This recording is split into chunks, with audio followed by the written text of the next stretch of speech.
साज चलू सखी स्वागत करब राम पहुना एला घर आजू चलू सखी स्वागत करब मोरा पहुना एला घर आजू चलू सखी स्वागत करब।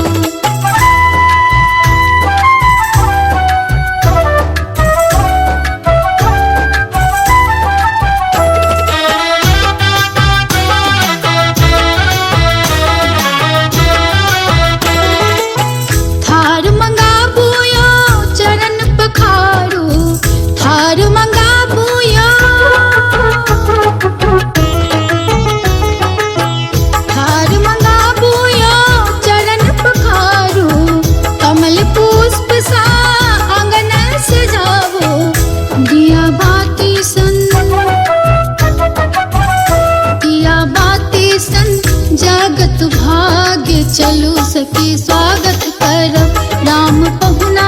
एला घर आजू चलू सखी स्वागत करब मोरा पहुना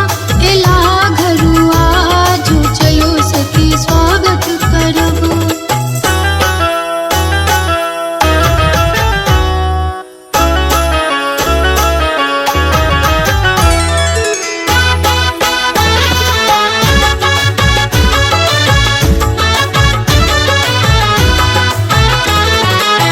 दर्शन ले व्याकुल सब हिन कर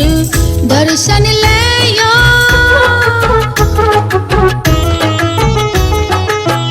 दर्शन ले व्याकुल सब हिन कर भाग्य जगत गाम मिथिला जिन कर मोरा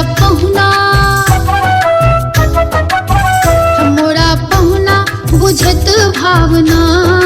चलू सखी स्वागत करब राम पहुना एला घर आजू चलू सखी स्वागत करब राम पहुना एला घर